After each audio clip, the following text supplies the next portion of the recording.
Assalamualaikum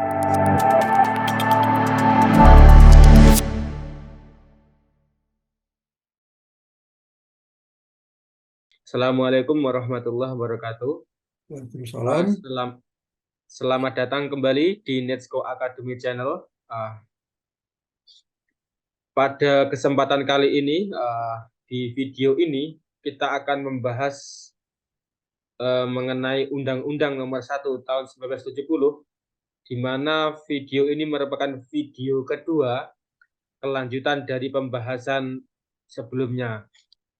Mungkin tidak usah terlalu panjang untuk memberikan pembukaan.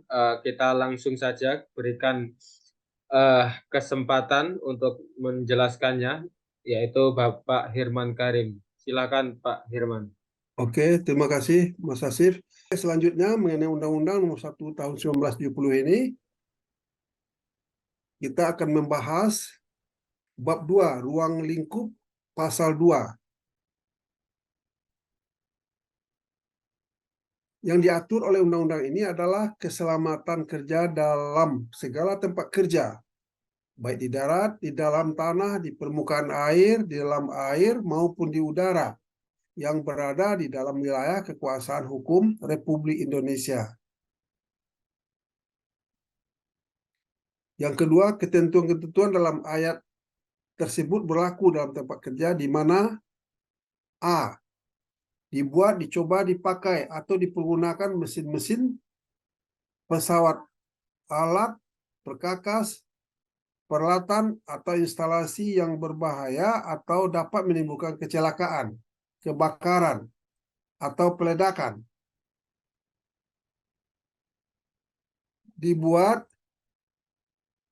diolah, dipakai, dipergunakan, diperdagangkan, diangkut, atau disimpan bahan atau barang yang dapat meledak, seperti dinamit, bahan eksplosif di pertambangan paling banyak, mudah terbakar, seperti bahan-bahan bakar, sudah itu menggigit, beracun, menimbulkan inspeksi bersuhu tinggi.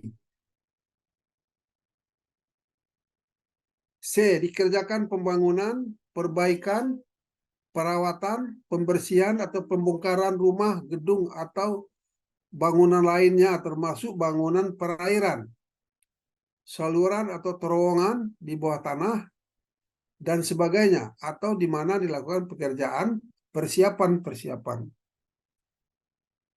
Ini gambar dinamit, ya, dengan detonatornya, dan harus ada izin nih dari pemerintah untuk menangani, menyimpan, dan mentransport alat-alat ini. Ini gambaran bahan meledaknya. Setelah itu ini production equipment atau backhoe, ya, yang sangat berbahaya kalau dihandle oleh orang yang tidak paham, yang tidak mengerti, yang tidak punya kompetensi.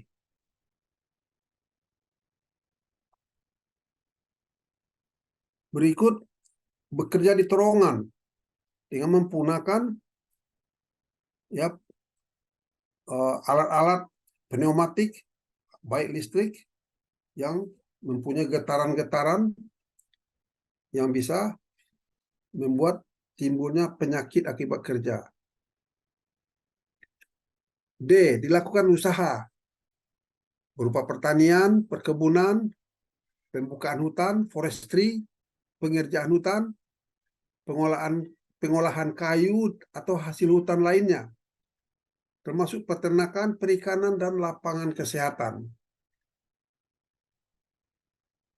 Seperti ini gambaran pengolahan kayu, dan ini bekerja di underground, pertambangan.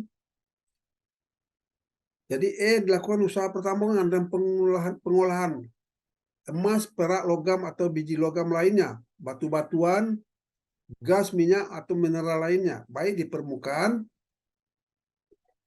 atau di dalam bumi maupun di dasar perairan. Ya, seperti gambar ini, underground. Bayangkan saja bahayanya di sini. Tetapi sejauh bahaya dengan risiko yang kita kenali tingkatnya dan diterapkan kontrol, insya Allah kecelakaan tidak terjadi. F.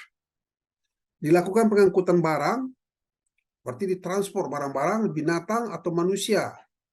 Ya, kalau manusia sudah jelas transportnya itu bus, baik di daratan, melalui terowongan, permukaan air, di laut, di dalam air maupun di udara. G, dikerjakan bongkar muat barang, loading and unloading, muatan di kapal, perahu, dermaga, dok, stasiun, atau gudang. Ini forestry gambarnya, perkayuan. Ini underground, transportation underground, ya, berupa tren. Dilakukan penyelaman, pengambilan benda, dan pekerjaan lainnya di dalam air. Seperti ini, penyelam mutiara, ya, itu yang H. Oke, yang berikut yaitu bekerja di ketinggian, dalam ketinggian di atas permukaan tanah atau perairan. J, dilakukan pekerjaan di bawah tekanan udara atau suhu yang tinggi atau rendah. Sudah jelas itu dibayangkan, ya, dijelaskan bentuk bahayanya, ya, dengan risiko yang harus dikaji tingkatnya, suatu diterapkan kontrol yang sesuai. Kalau K, dilakukan pekerjaan yang mengandung bahaya, tertimbun tanah, kejatuhan, bentuk bahayanya, atau bahaya terkena pelantingan benda, terjatuh, atau terperosok, hanyut, atau terpelanting. Ini semua itu bahaya.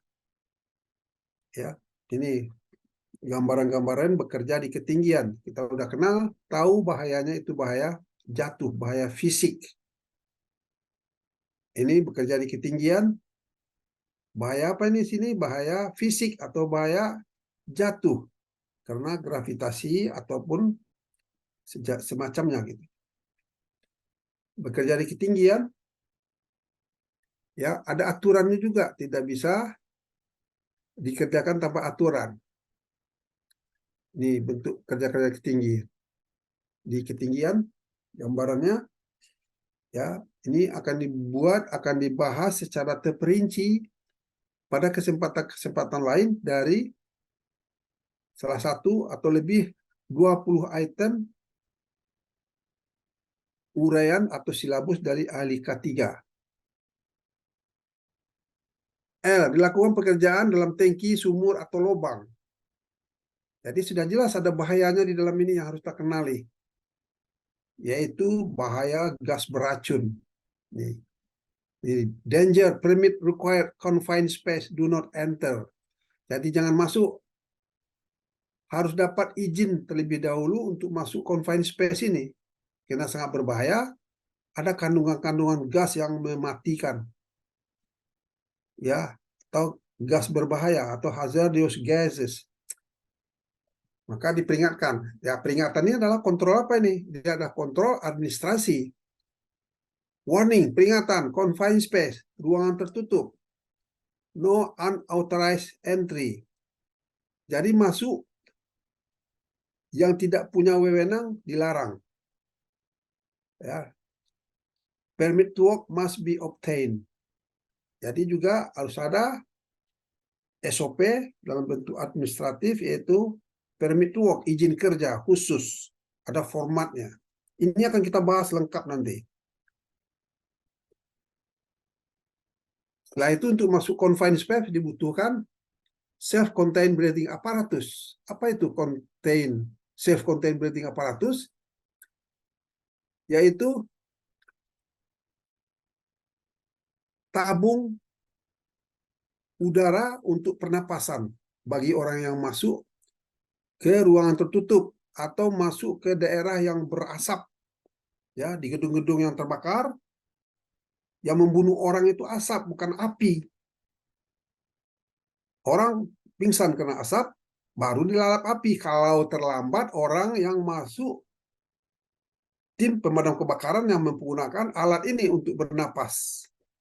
Ada aturan khusus dan pelatihan khusus untuk breathing apparatus ini, ya, self-contained breathing apparatus. untuk pernapasan. Berikut ini adalah untuk gambaran mengukur kebisingan, mengukur debu, mengukur panas atau suhu. Ini pembakaran pembakaran limbah. Ini untuk mengukur pencahayaan, untuk mengukur getaran, dan ini untuk mengukur kalau ada ancaman petir mendekat kepada atau di mana kita bekerja. Jadi di sini dijelaskan di item M, terdapat atau menyebar suhu, kelembapan, debu, kotoran, api, asap, uap, gas, hembusan angin, cuaca, sinar atau radiasi, suara atau getaran. Ya, suara, kebisingan itu kan, getaran itu vibration. Ada alat mengukurnya semua. Mengukur tingkat nilai ambang batasnya. Nilai ambang batas yang kita boleh terpapar. Kalau di atas nilai ambang batas itu akan sangat berbahaya dan akan menyebabkan penyakit akibat kerja. Ini bahaya lingkungan kerja yang harus kita kenali. Sudah itu dilakukan pembuangan atau pemusnahan sampah atau limbah. Ya, ini insinerator. Ya, ini insinerator yang menyala ini. Ada izin khusus dari pusat dari Jakarta. Tidak boleh kita membakar sembarangan. Kayak limbah-limbah di rumah sakit ya, itu tidak boleh dibakar sembarangan itu. Harus ada prosedur yang khusus yang semua orang yang mengoperasikan hal ini harus patuh dan mengerti. Jadi kesimpulannya apa? Limbah itu sangat berbahaya kalau dibakar sembarangan. Karena ada limbah-limbah yang kalau berasap dia terbakar dan menimbulkan asap, asap itu akan membunuh orang. O. Dilakukan pemancaran, penyiaran atau penerimaan radio, radar, televisi, atau telepon. Kegiatan kerja. Kalau P dilakukan pendidikan, ya, pembinaan, percobaan, penyelidikan, atau riset penelitian yang menggunakan alat teknis. Ya, sekolah-sekolah sebenarnya juga ada bahaya di sana. Di perguruan ada bahaya di sana. Kalau Q dibangkitkan, dirubah, dikumpulkan, disimpan, dibagikan, atau disalurkan listrik. Ya, listrik berbahaya. Gas. Bahayanya mudah terbakar, minyak atau air. R. Diputar film, pertunjukan sandiwara, atau diselenggarakan rekreasi, tempat-tempat rekreasi lainnya yang memakai peralatan, instalasi, listrik, atau mekanik. Dengan peraturan perundangan, dapat ditunjuk sebagai tempat kerja, ruang-ruang atau lapangan-lapangan lainnya yang dapat membahayakan keselamatan dan kesehatan yang bekerja dan atau yang berada di ruangan atau lapangan itu, dan dapat dirubah perincian tersebut dalam ayat 2. Oke, ini video yang kedua mengenai Undang-Undang Nomor 1 Tahun 1970. Ya, saya rasa cukup penjelasannya, Mas Asif. You can take over. Terima kasih. Baik, baik. Terima kasih penjelasannya untuk video kedua ini tentang Undang-Undang Nomor 1 Tahun 1970. Baik, kita akan melanjutkan lagi nanti di video kita berikutnya, karena ini masih belum tuntas, Pak ya. Masih ada beberapa yang perlu dijelaskan lagi atau pasal-pasal yang belum dibahas seperti itu. Oke, mungkin itu yang bisa kami sampaikan untuk video kali ini. Silahkan simak video-video kami yang lainnya di channel Let's Go Academy. Terima kasih atas perhatiannya. Sampai jumpa dan salam safety.